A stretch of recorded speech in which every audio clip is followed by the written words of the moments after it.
राम राम मंडळी, आमच्याशा छोट्याशा व्लॉगमध्ये तुमचं स्वागत आहे. बघा, आज आमच्या ज्वारीच्या शेतामध्ये पाणी भरण्यासाठी आलो आहे आणि सकाळी सकाळी पाणी भरता भरताच आता लाईट ही गेलेली आहे. बघूया आता लाईट कधी येते. पुढचं कामाचं नियोजनासाठी वडिलाची आणि भावाची चर्चा चालू आहे. आपण बघू शकता, काहीतरी कामाच्या निमित्त त्यांना जायचं आहे. आणि तेवढ्यात मला आठवलं, कालच डॉक्टरांनी आपल्या 2 डोळ्याचे 4 डोळे केले, म्हणजे थोडक्यात चष्मा लागला.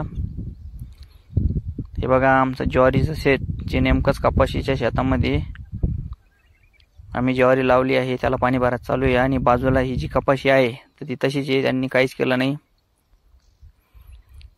आमच्या ज्वारीला दुसरं पाणी द्यायचं काम चालू आहे. आणि सकाळचे 11 वाजेच्या सुमाराचा टाइम झालेला आहे. हे बघू शकता, मधीच लाईट गेल्या कारणाने पाणी बंद झालं आहे. आणि आणखीन 2-3 आऱ्या भरायच्या बाकी आहे पाण्याच्या. हे बघू शकता, पाठीमागं आमच्या शेतामधली घरं दिसत आहे. आमच्या इकडे जास्त करून लोक शेतामध्येच राहतात. तुमच्या इकडे गावात राहतात की शेतात राहतात, कमेंट करून सांगा. बघा, बाकीचं भरून झालेलं आहे. आणि आता लाईट कधी येईन हे बघण्याशिवाय दुसरा काही पर्यायच नाही आपल्याकडं.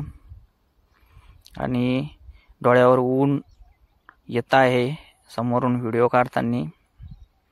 अजून बहुतेक वडिलाची आणि भावाची चर्चा संपलेली नाही. हे बघू शकता, पाठीमागे खूप मोठं बाभळीचं झाड आमच्या शेतामध्ये आहे, ज्याला की आम्ही रामकाठ म्हणतो.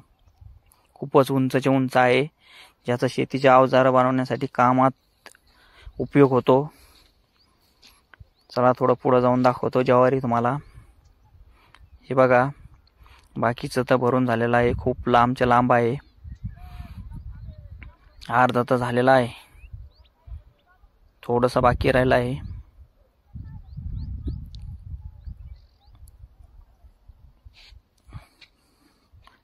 पाठीमागची कपाशी बघू शकता आपण.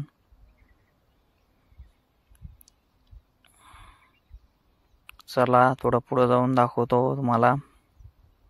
बघा, पाठीमाग लांब जे पांढरं दिसत आहे ते कोणाची तरी पांढर शुभ्र बैल जोडी आहे, की जी कपाशीच्या शेतामध्ये चरण्यासाठी सोडलेली आहे. तर तुमच्या तिकडं किती पाणी आहे आणि गहू लावला की काय लावलं, कमेंट करा. आणि आमचा व्लॉग तुम्हाला नक्कीच आवडेल. लाईक करा, शेअर करा, सबस्क्राईब करा. धन्यवाद, नमस्कार.